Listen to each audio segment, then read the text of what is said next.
vamos meditar e vamos falar sobre o agir de Deus na história. Nós cantamos aqui que o nosso Deus não é Deus de longe, é Deus de perto, é Deus que acompanha, é Deus que manifesta.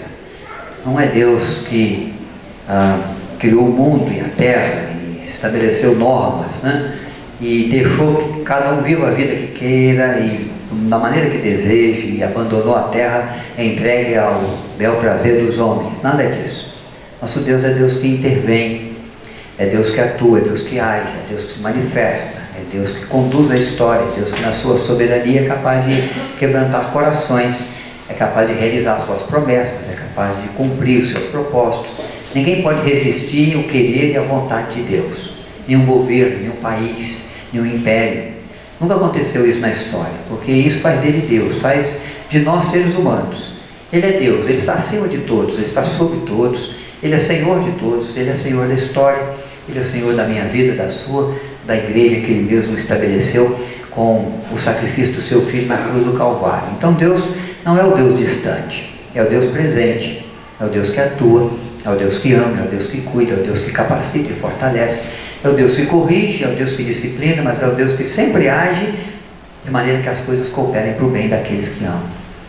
Então nós somos gratos ao Senhor, que na sua soberania nos abençoou com o Evangelho, com a graça de podermos conhecer o Evangelho da salvação em Cristo Jesus. É uma boa notícia que vem de Deus aos homens, quando Ele envia Jesus ao mundo, e Jesus vai cumprir o que nós chamamos de plano de salvação, e vai executar, realizar, em favor da nossa vida, em razão dos nossos pecados, um sacrifício, uma entrega, que nos purifica de todo pecado, que faz de nós novas criaturas, que faz de nós filhos e filhas do Senhor, que nos coloca como herdeiros do seu reino, como aqueles que podem participar, cooperar com a sua obra.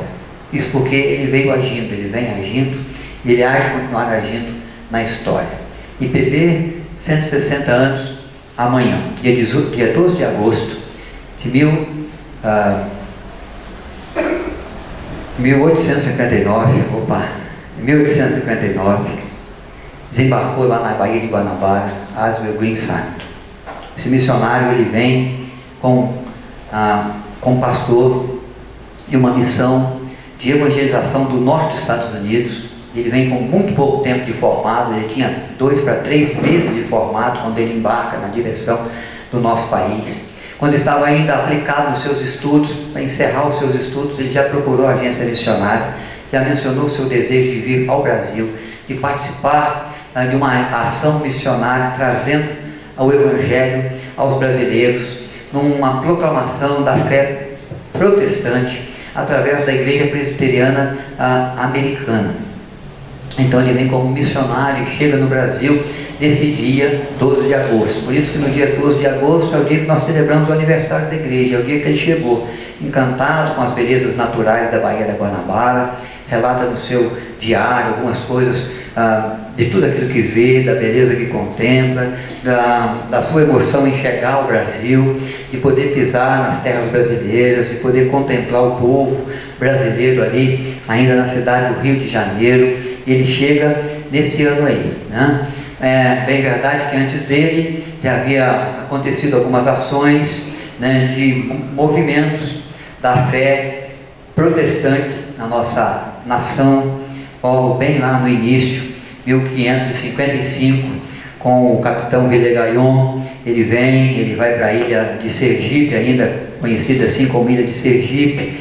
Ele pede a João Calvino que enviasse alguns daqueles que exerciam a fé calvinista junto a Genebra, e ele, sendo francês, traz 4 calvinistas com ele para o Brasil, para o Rio de Janeiro, nesse tempo ainda aí de 1555. Ele pede essa mão de obra aí de assistência religiosa, e esses irmãos, 4 irmãos pastores, chegam em 1557, e eles vão realizar o primeiro culto protestante em 10 de março de 1557.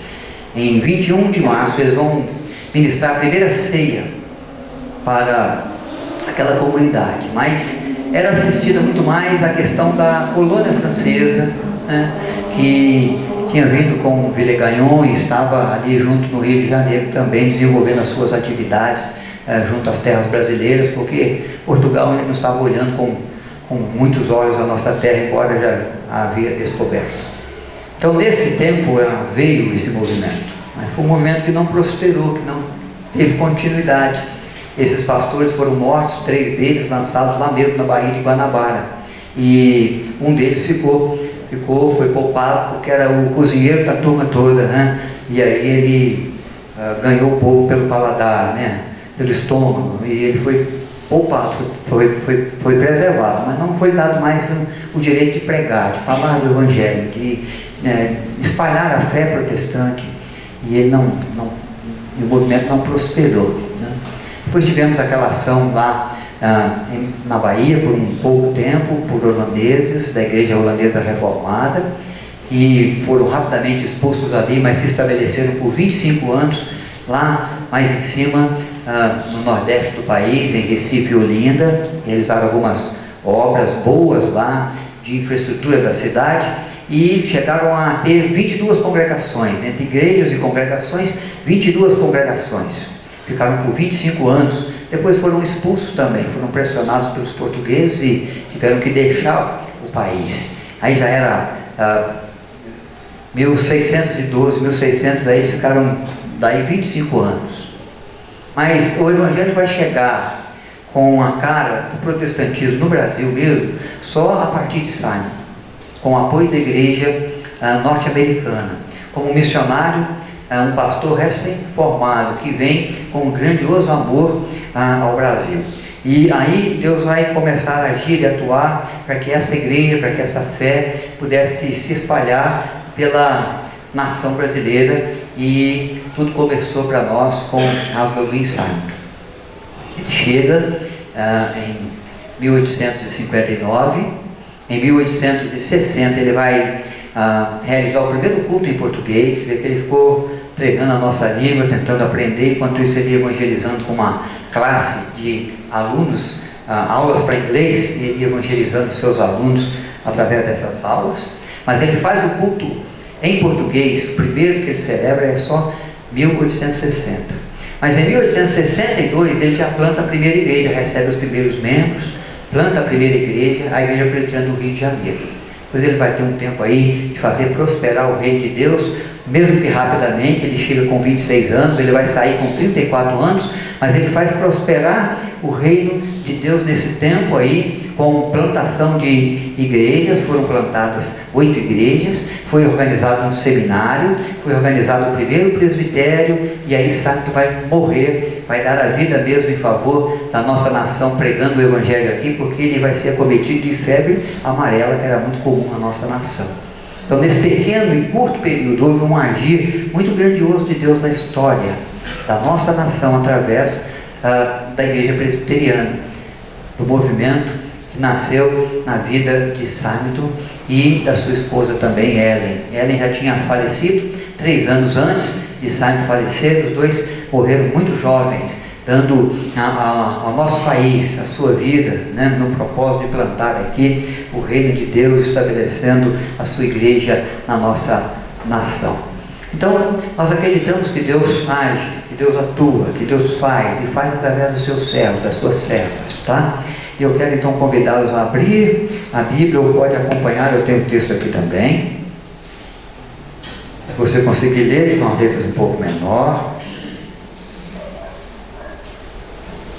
A carta de Paulo aos Romanos, capítulo 16. Vou começar no versículo 3 e vou lendo até o 16. Verso 3 a 16 da carta de Paulo aos Romanos, capítulo 16. Bom? Acompanhe, irmãos. Paulo vai escrever uma carta, vai enviar algumas saudações, vai lembrar de pessoas parceiras para ele no Evangelho, na edificação da igreja, no crescimento da igreja, no cuidado com a sua vida enquanto pregava o Evangelho. Ele encontrou muitas pessoas que auxiliou, cooperou com o seu ministério e com o agir de Deus na plantação da igreja em Roma. E ele agora, escrevendo a carta, ele envia algumas saudações. Não podemos esquecer que Roma é a capital do império, é o local onde a perseguição à igreja cristã é mais ferrenha, é mais medonha, é mais dura. É um local onde o imperador está residindo, ele quer o culto ao imperador, ele quer que só o imperador seja chamado de Senhor. Então, a perseguição é forte, a cabeça de Paulo está a prêmio. Paulo é o cristão mais procurado. Quando vem os dias de Nero, ele é o principal nome que Nero quer pegar e matar, e pegou e prendeu e matou, morte por guilhotina, porque ele fazia prosperar o reino de Deus. Mas ele conseguiu implantar uma igreja em Roma, e essa igreja estava lá, viva e forte, e ele tem a oportunidade de escrever uma carta e de fazer alguma saudação, lembrando de irmãos e irmãs que foram parceiros dele nessa obra do agir do Senhor ali. Saudai Priscila e Áquila, meus cooperadores em Cristo Jesus, os quais pela minha vida arriscavam a própria cabeça. Isso lhes agradeço, não somente eu, mas também todas as igrejas dos gentios. Saudai igualmente a igreja que se reúne na casa deles. Saudai meu querido Epêneto, primícias da Ásia para Cristo. Saudai Maria, que muito trabalhou por vós. Saudai Andrônico e Júnias, meus parentes e companheiros de prisão, os quais são notáveis entre os apóstolos e estavam em Cristo antes de mim.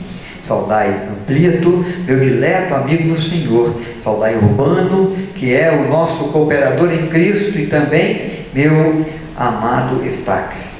Saudai Apeles, aprovado em Cristo. Saudai os da casa de Aristóbulo. Saudai meu parente Herodião. Saudai os da casa de Narciso, que estão no Senhor. Saudai Trifena e Trifosa, os quais trabalhavam no Senhor. Saudai a estimada Pérside, que também muito trabalhou no Senhor. Saudai Rufo, eleito no Senhor, igualmente a sua mãe, que também tem sido mãe para mim. Saudai Ancítrico, Flegonte, Hermes, Pátrobas, Hermas e os irmãos que se reúnem com ele. Saudai Filólogo, Júlia, Nereu e a sua irmã, Olimpas, e todos os santos que se reúnem com eles. Saudai-vos uns aos outros com ósculo santo. Todas as igrejas de Cristo vos saúdam.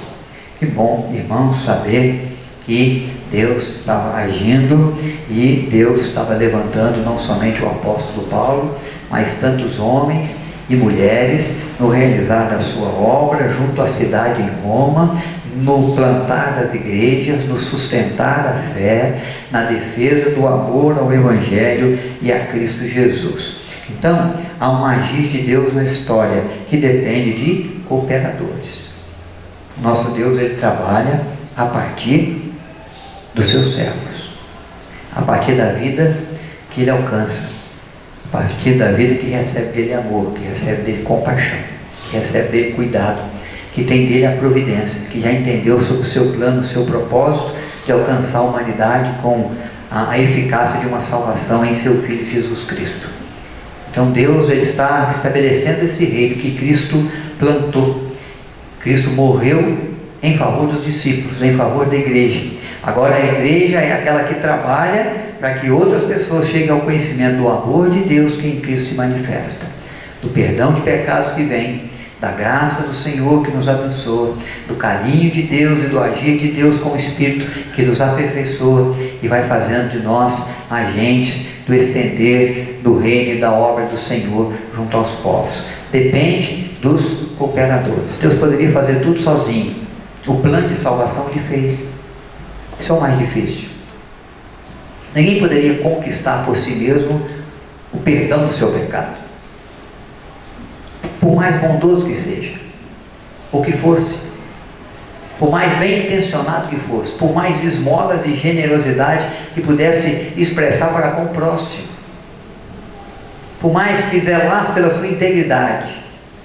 A Bíblia diz que todos pecaram. Não há ser humano que não peca, não cometa um erro, uma falha, que não transgrida alguma lei. Não há ser humano que em algum momento não haja fora da vontade de Deus ou contrário à vontade de Deus. Se você conseguisse cumprir todas as coisas dentro da vontade de Deus, pode ser que você ainda pecasse por omissão, por alguma coisa que você deixou de fazer, e que você sabe muito bem que deveria e poderia ter feito dentro da vontade, do querer de Deus na sua vida ou na vida de alguém. Porque até mesmo quando sabemos que podemos fazer o bem e não fazemos, estamos pecando. Então, quando nós não podíamos fazer nada por nós, o Senhor Deus tomou a iniciativa de fazer e nos enviou a Cristo. Ele veio, Ele nasceu sem pecado. Ele viveu e não pecou. E quando Ele foi avaliado por Pilatos, no momento em que Ele era julgado, Pilatos vai declarar a sua inocência e vai dizer: não vejo o mal desse justo. Ele não tem defeito, ele não cometeu erro algum. E nesse tempo ele estava proclamando de que Jesus então tinha um sangue puro, um sangue inocente. E para remir pecados de pecadores tem que ser derramado um sangue justo, um sangue inocente, um sangue puro, que eu, nem você, nem nenhum ser humano tem. Então não poderíamos dar nem mesmo a nossa vida por nós, ou pelo nosso pecado, que não seria suficiente, porque derramaríamos sangue culpado. E sangue culpado não purifica pecado de ninguém, nem mesmo o nosso. Mas quando Cristo ele vem, na sua pureza, na sua santidade, e Ele verte o seu sangue na cruz do Calvário, Ele está derramando um sangue inocente que está pagando o preço da culpa do nosso pecado. Ele está abrindo para nós novas possibilidades. Ele está trazendo de Deus um perdão em razão da nossa culpa. Ele está pagando o preço que era nosso para pagar. Ele está padecendo a morte que Ele não precisava padecer, mas que eu e você haveríamos de viver, de padecer, de sofrer, para que nós pudéssemos herdar a vida eterna que nós não tínhamos, mas que agora, pela graça de Deus, que em Cristo nos assiste, nós temos. Então isso tudo Deus fez, e para fazer isso Ele demonstrou o seu poder. Uma criança nasce de uma virgem. É possível isso? Maria perguntou: como isso é possível? Quando recebe a visita do anjo. Então o anjo vai dizer: olha, para que você saiba que não há impossível para Deus. O que a gente não podia fazer, Ele fez. E quando Ele faz isso por nós, Ele nos chama para participar e para realizar aquilo que Ele acredita que a gente pode. Então Paulo vai fazer uma saudação grandiosa e vai mencionar diversos nomes, alguns nomes fáceis, alguns nomes bonitos, outros nomes não tão bonitos assim, não tão fáceis assim, mas são de pessoas, de personagens que junto ao reino de Deus se aplicaram no agir de Deus na história junto aos romanos, levando a sua igreja aos gentios, levando a boa nova do Evangelho àquela cidade, sede do Império Romano. Apesar das pressões, das perseguições, apesar dos outros cultos que já existiam, dos outros princípios religiosos que já estavam estabelecidos, o Senhor vai levantar pessoas, e o principal personagem é Paulo, mas ele não consegue fazer essa obra sozinho também. Então ele precisa de parceiros, ele precisa de companheiros, ele precisa de irmãos e de irmãs que se somassem a ele, que ajudassem no realizar da obra do Senhor em Roma e em outras cidades, e junto a outras igrejas. Então Deus age na história a partir do momento que Ele estabeleceu um plano de salvação, uma porta, um caminho. Jesus disse: eu sou o caminho, sou a verdade, sou a vida, ninguém vai ao Pai senão por mim. Ele cria agora uma possibilidade do caminho, e para apontar o caminho, para colocar no caminho, Ele levanta a igreja. Ele levanta os apóstolos, ele levanta os discípulos, ele levanta os servos e as servas, desde a criança pequena até o ancião mais idoso, aquele que vai se agregando e entendendo sobre a fé em Jesus. Ele vai vivendo o privilégio de poder participar da vontade de Deus entre os homens,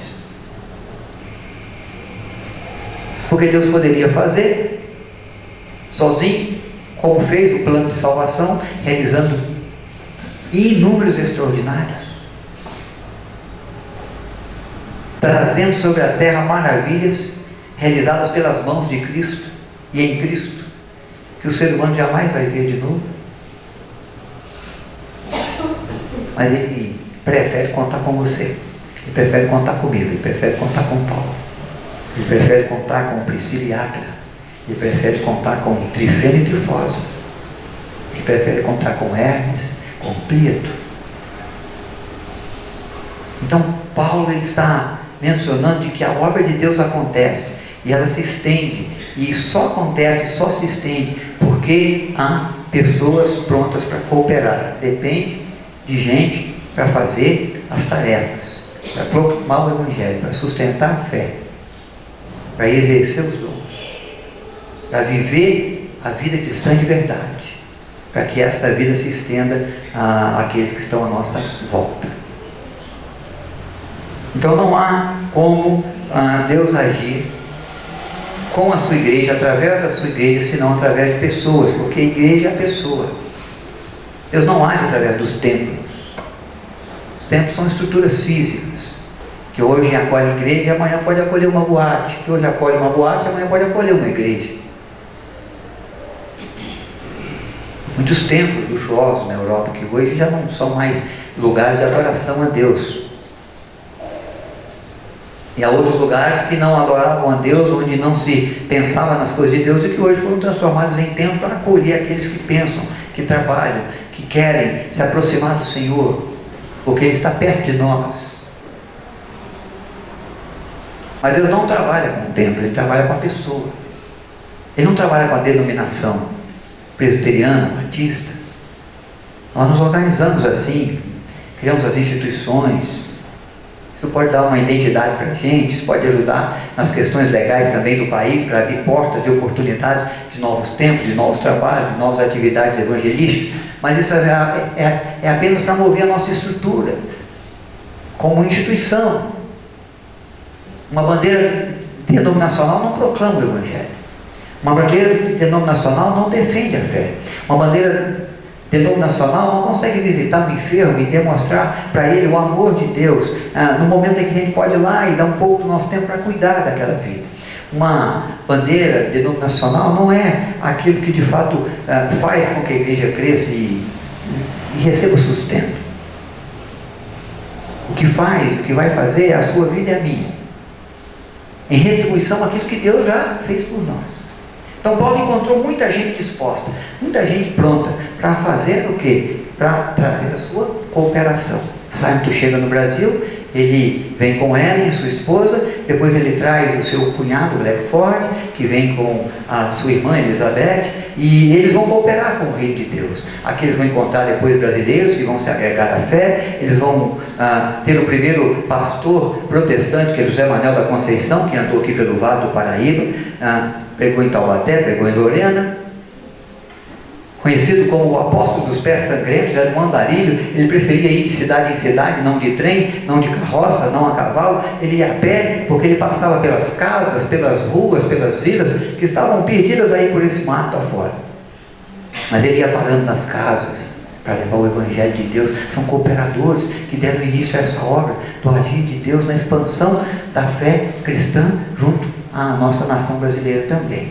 Então, depende de cooperadores. E você tem que ter essa consciência. A obra de Deus, o agir de Deus hoje, na cidade de São José, na cidade, qualquer cidade do Vale do Paraíba, depende do agir do Senhor, depende da sua vida. Simon estava contribuindo lá no norte dos Estados Unidos, com a sua família, com a sua vida bem conduzida lá, sem riscos de enfermidade, de epidemias como febre amarela. Mas ele sentiu no coração o desafio de vir cooperar com o Senhor, com o seu reino, aqui no Brasil. Ele vai fazer a sua viagem, vai trazer a sua bagagem, ele vai fazer do Brasil a sua nação, ele vai fazer do brasileiro a sua gente, e ele vem aqui cooperar com uma obra que o Senhor estava iniciando junto à Igreja Presbiteriana do Brasil na nossa terra. Precisa de cooperadores que se comprometem. Paulo teve muitos, nós já citamos aqui, mas são gente comprometida. De alguma forma, cada uma dessas pessoas que são lembradas aqui por Paulo estão cooperando com o reino de Deus. Para há até essa expressão, cooperador, aquele que em Cristo tem cooperado comigo. Então aqui nesse grupo, irmãos, ele tinha uma pessoa que lhe era como a própria mãe. Saudai a Rufo, verso 13, eleito no Senhor, e igualmente a sua mãe, que também tem sido mãe para mim. Cooperamos com o reino de Deus quando? Cuidando daqueles que cuidam do reino. Então ela se preocupava com o bem-estar do apóstolo, se ele tinha alimentado bem, se ele tinha dormido bem, se ele andava com alguma enfermidade, se ele andava com algum problema, com alguma preocupação a mais do que o rei de Deus. Ela era como mãe para ele, ela era a que cuidava, ela era a que dava o carinho, ela era quem sabe abraçava, ela era que preparava a cama para ele deitar e descansar bem. Era ela que manifestava esse carinho de mãe que Paulo não tinha. Essa mulher, mãe de Rufo, está cuidando de Paulo, está cooperando com o reino de Deus. Há irmãos aqui que trabalhavam como conselheiros, chegavam junto às famílias, chegavam junto às pessoas que estavam com aflição, com problemas, com lutas, na família, no trabalho, na vizinhança. E eles identificavam aqueles que estavam vivendo assim tempos de aflição, sentavam com eles para aconselhar, dando uma direção do querer, da vontade de Deus para eles, indicando um caminho melhor, indicando uma saída melhor, mostrando o que a palavra de Deus nos mostra, qual o conselho que ela nos traz, qual é a sabedoria que ela nos dá. Tinha irmãos que trabalhavam pregando o Evangelho nas ruas, nas praças, como Paulo, e foram presos como Paulo foi, e foram companheiros de cela de Paulo na prisão, mas não deixaram de cooperar com o reino de Deus, colocando ali em favor do reino a sua vida, mesmo que corressem riscos, mesmo em razão dos açoites, das prisões e até mesmo da possibilidade de morte, como Paulo, que foi morto aqui no Império, pelas mãos do Império Romano. Então está demonstrando, irmãos, que para você cooperar é necessário que você tenha um comprometimento. Vai pedir de você tempo, vai pedir de você um preparo melhor, vai pedir de você às vezes um sacrifício, vai pedir que você se doe um pouco mais em favor do seu amigo, do seu vizinho, do seu familiar, daquele que você conhece, daquele que você mal conhece. O Evangelho vai chegando na pessoa não só por aquilo que a gente fala, mas muito mais por aquilo que a gente vive. Não é só pelo folheto que você entrega, pela Bíblia que você doa, também pelo folheto, também pela Bíblia, mas pelo seu exemplo lá no trabalho, onde você às vezes pouco fala do Evangelho, mas a sua vida tem dado um testemunho que proclama a autenticidade da sua fé. E quando surgirem os problemas, e quando as pessoas estiverem passando pelas suas lutas, é para você que ela vai olhar, é em você que ela vai se virar, é atrás de você que ela vai correr, para ver se encontra um bom conselho, uma palavra de paz, uma palavra de ânimo, uma palavra de esperança no tempo difícil do desespero. Então Sanctum vem para o Brasil para trazer essas coisas. Paulo andava pelas ruas de Roma para levar essas coisas. Ele está levando o Evangelho. Não só quando ele se reunia para falar do Evangelho na sinagoga, ou nas praças, ou nas vilas, mas em cada momento, em cada atitude, em cada frase, em cada ação ou reação junto da vida, ele estava proclamando o Evangelho, levando a graça de Deus até as pessoas, levando o amor de Deus até os cidadãos. Aqui a gente que está envolvida com louvor, com adoração, que ele menciona aqui, saudai, porque é gente que louvou, é gente que adorou, é gente que levou a igreja à adoração, ao culto. Tantas vezes nos reunimos na casa ou em outros lugares, e essas pessoas conduziram o tempo da adoração, como foi feito pelos nossos irmãos e irmãs aqui da equipe musical nesta noite. É cooperação com o reino. É cooperação quando intercede, quando ora, quando pede da graça de Deus, do cuidado de Deus, do carinho de Deus. Quando lembra no tempo fácil de agradecer por aquilo que aconteceu de bom, e no tempo difícil para pedir, Senhor, tem compaixão de nós e ajuda. Nós oramos aqui pela Igreja Presbiteriana do Brasil. O Senhor foi se lembrar da igreja perseguida, uma igreja do Senhor, filhos de Deus, cooperadores como eu e você, que estão comprometidos com o reino, e que estão correndo os riscos que Paulo corria nesse tempo aqui. Alguns estão sendo presos, levados para campo de concentração na Coreia do Norte. Alguns estão sendo tirados dos seus familiares e têm sido lançados em cavernas, outros em cadeias. Alguns estão sendo julgados, uns estão sendo condenados à morte, outros estão passando por um tempo na prisão. E é bom ver que a igreja do Senhor se importa preocupa e se levanta como um agente que intercede, que proclama: Senhor, leve sobre cada vida um cuidado, um carinho, uma atenção, guardar da tua mão, de alguma forma, o sustente lá, como nos tem sustentado aqui. É cooperar, irmãos. E Paulo tinha um grupo de intercessores que orava pela igreja, que orava pelo bem do Evangelho, que orava pelo bem dos crentes, apesar das perseguições, dos açoites, das prisões. É gente que está comprometida, é gente que está entendendo que precisa dar o tempo, que precisa se sacrificar, que vale a pena servir ao Senhor e participar dessa obra gloriosa, porque se Ele for um bom pai, eu acredito que todos nós, pais da igreja, sejamos bons pais aos olhos de Deus.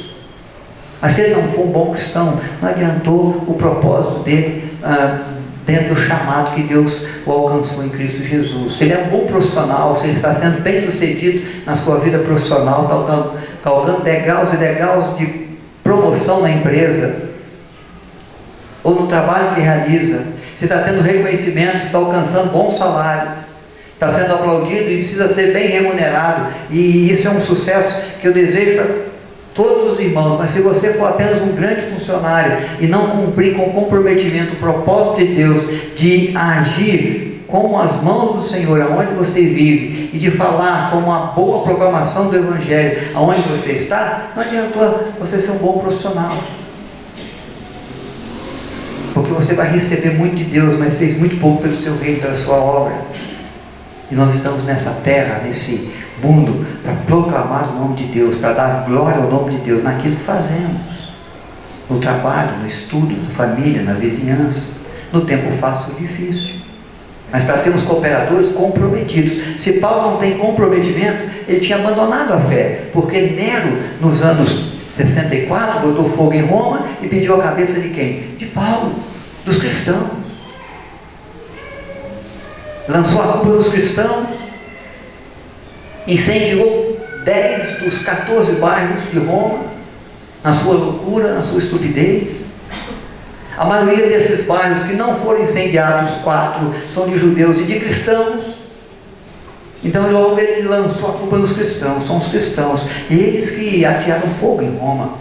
E aí pediu a cabeça dos cristãos. Diz a história de que faltava madeira para fazer cruz e crucificar cristão em Roma nesse tempo. E Paulo era o cara principal que eles queriam pegar, porque era o maior nome do cristianismo no tempo de Nero. E eles lançaram Paulo no cárcere, e eles decretaram a sentença, pena de morte por guilhotina romana. Se não houvesse comprometimento de Paulo, ele ia enfrentar as prisões que enfrentou. Há um momento que ele escreve aos Coríntios, ele começa a dizer do que ele estava lhe custando cooperar com o reino de Deus. Ele vai dizer: olha, eu fui espancado algumas vezes, eu fui apedrejado algumas vezes, eu fui preso, eu estou já condenado à pena de morte. Ele escreve a Timóteo. Mas contudo, eu me alegro por ter podido cooperar com o Evangelho de Cristo.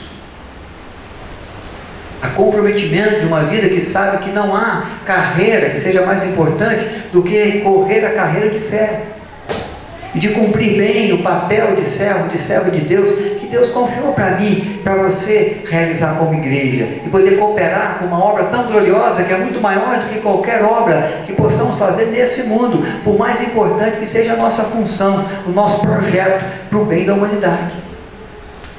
Porque se eu faço alguma coisa que alimenta o sujeito hoje e mata a sede ou a fome, eu fiz uma obra gloriosa. Mas mesmo que ele tenha o que se alimentar, o que comer, e água para beber, pura, cristalina, a vida toda, vai chegar um momento em que vai se deparar com a morte. O que vai valer o pão e a água para aquele sujeito no momento da morte?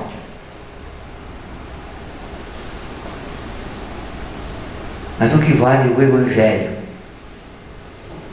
o apresentar de Cristo, o pão da vida, a fonte de água viva, no momento da morte. O que mais nós fizemos, irmãos, que não for na cooperação com o reino de Deus, fica por aqui. É isso que Paulo quer que a igreja entenda. É isso que ele fala de comprometimento dos cooperadores. Porque aquilo que nós fazemos em favor do reino de Deus são obras, diz a Bíblia, que nos acompanham para a eternidade. Mas o que nós alcançamos fora do reino de Deus são ações, são situações, são recursos que vão ficar por aqui a partir da nossa morte. Nós não vamos levar conosco. Então nós temos que entender que há um agir de Deus na história, um agir soberano, que visa, que pensa no bem-estar do ser humano, da alma, no cuidado com o coração, com a vida. Essa vida aqui, a vida eterna, que você e eu precisa participar, levando o Evangelho com comprometimento como bom cooperador dele que somos. E é por isso que Paulo menciona então esses nomes aqui e envia a essas pessoas a sua saudação. Porque ele está dizendo o quê? Ele está dizendo de que há gratidão no seu coração por aqueles que com ele participaram do projeto. Enfrentaram as prisões, às vezes, as noites escuras, doaram do tempo, dos dons, dos talentos, dos recursos, da amabilidade, do carinho, dos sorrisos, do abraço, da companhia, simplesmente para que ele tivesse condição de ir junto, de correr bem a carreira, de completar, de guardar a fé, combatendo o bom combate que Deus estabeleceu para ele e para nós. Então ele está saudando as pessoas, está se lembrando delas, está dizendo: olha, vejo com gratidão sua vida na minha vida, vejo com gratidão a sua cooperação junto ao reino de Deus, a alegria no meu coração, há sentimento para mim de satisfação, quando eu me lembro daquilo que você fez, ou daquilo que você faz.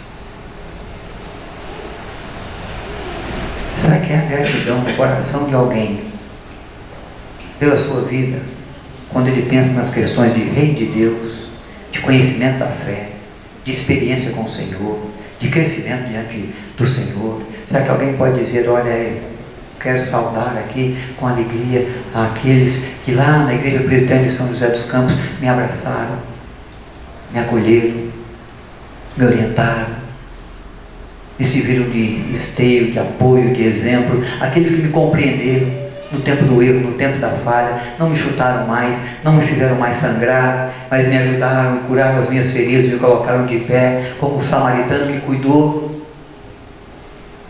daquele que havia sido tomado pelos salteadores. Alguém que vai um dia se lembrar do seu nome e enviar a sua saudação em razão da gratidão que traz no coração pela sua vida. Quando pensa nas coisas que Deus fez, no suprir que Deus trouxe, no carinho que Ele demonstrou, na graça de Deus que o abençoou com tão grandiosa salvação, porque um dia você chegou e pôde apresentar o Senhor e a sua graça para Ele, para ela. O que Paulo está dizendo é o seguinte: há gratidão aqui, há gratidão. E há reconhecimento. Ele vai mencionar o que a pessoa fez, alguns fizeram, para reconhecer que aquela atitude ajudou, aquela atitude cooperou, aquela atitude marcou, aquela atitude fez a diferença. Às vezes aquela mãe nem imaginava que Paulo a tinha como a sua própria mãe, porque ela arrumava a cama, porque ela fazia aquelas perguntas que mãe faz, né? Você já comeu hoje? Você está bem?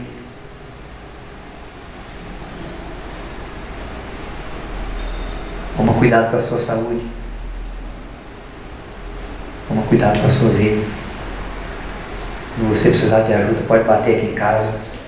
Sempre vai ter um pratinho de comida para você, um copinho de água para você beber. Mas ela foi lembrada. Porque é uma atitude simples, mas uma atitude que ela fazia em cooperação com o reino de Deus, quando cuidava do apóstolo. Às vezes nós não sabemos o que Deus está fazendo, o que Ele pode fazer a partir de uma palavra que você vai dar para alguém, a partir de uma ação diferenciada que você vai ter, que você vai viver, vai demonstrar lá no seu ambiente de trabalho, na sua vizinhança. Nós não sabemos o que Deus pode fazer quando você está entoando o seu hino, cantando a sua canção de adoração a Deus. Pode ser até no banheiro, não tem problema. É ali que você canta mais alto, é ali que você sua voz está chegando mais longe. Pode ser que alguém esteja ouvindo. Daquela palavra, daquele som, vai chegar uma mensagem de Deus, um agir de Deus para a vida do seu vizinho. da sua vizinha que está passando por um tempo difícil, mas que vai guardar alguma coisa no coração que Deus vai levar. É agir de Deus, mas é através da sua voz, da sua vida. Nós não sabemos o que Deus pode fazer, nós não sabemos o que Ele tem feito, mas nós sabemos o que Ele faz através de nós, através do nosso comprometimento. E aí há gratidão no coração de alguém, e há reconhecimento no coração, na vida, na história de outro, pela pessoa que você tem sido e pela maneira como você tem vivido nas mãos de Deus para ser um agente de bênçãos na vida do outro. É interessante, irmãos, nós estamos comemorando 160 anos e saber que a Igreja Presbiteriana já fez tantas coisas por tantas famílias, inclusive pelas nossas. Porque se o Evangelho chegou para mim, e para mim chegou através da Igreja Presbiteriana do Brasil, no agir de Deus no decurso dos anos da história, eu sei quão bem Ele tem feito a minha vida, a minha história e a história da minha casa, dos meus avós, dos meus pais, das minhas filhas. Porque é uma questão, Simon estava já no momento da sua morte, tomado pela febre amarela, sem nenhuma possibilidade mais de cura, e a sua mãe, a sua irmã Elizabeth, se colocou ao lado do seu leito. E ela começou a fazer algumas perguntas para ele, porque sabia que estava muito próximo à sua partida. Eu fui buscar esse texto, que vem como um relato das perguntas e das respostas. Perguntas de Elizabeth, respostas de Asbel e Simon. No leito de morte, com respeito a algumas questões que, quem sabe, ele queria dizer, poderia desejar dizer à igreja.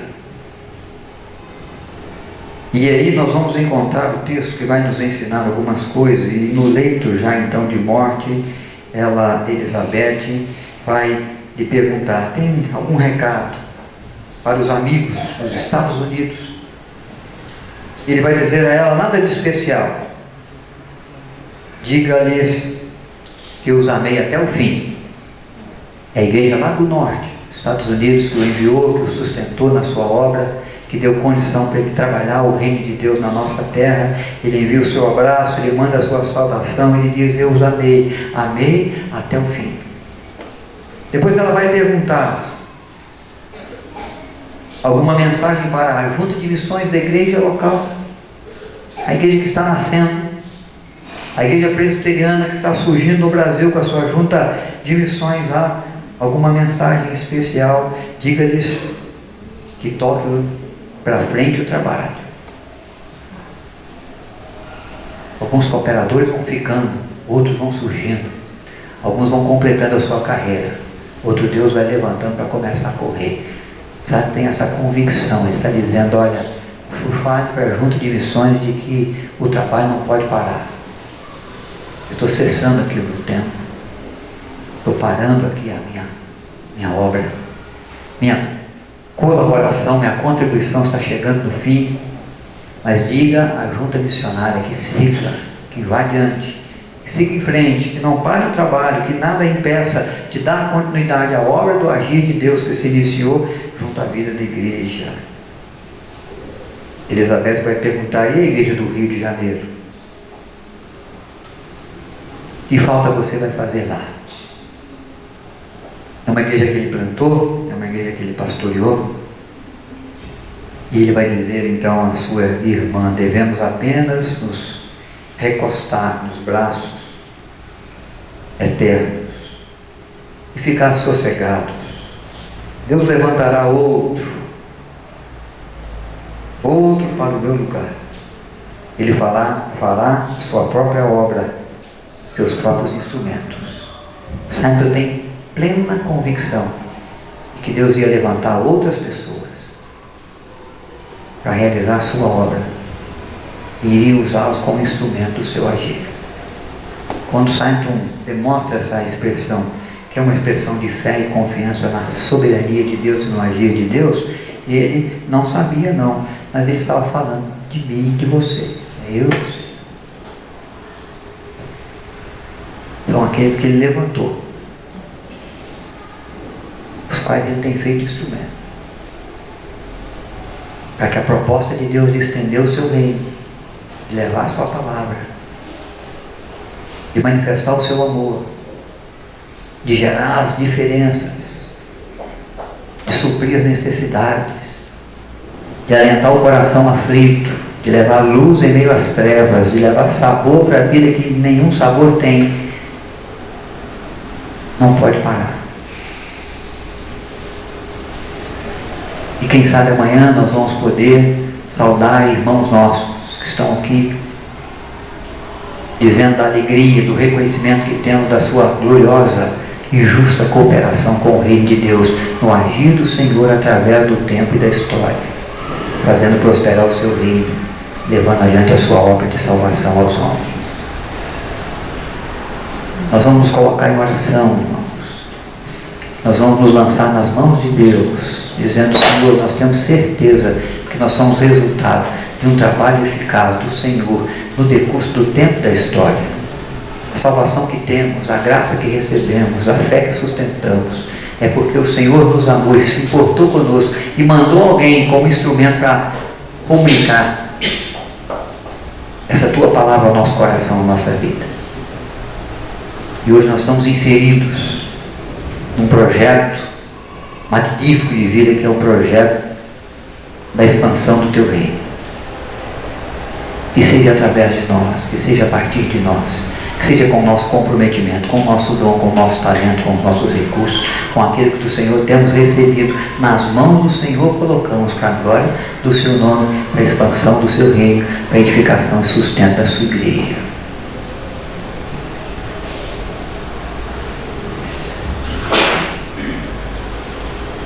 Porque a obra maior, mais gloriosa, o Senhor já fez por nós em Cristo. Se nós não tivéssemos nada do Senhor, já recebemos o bastante.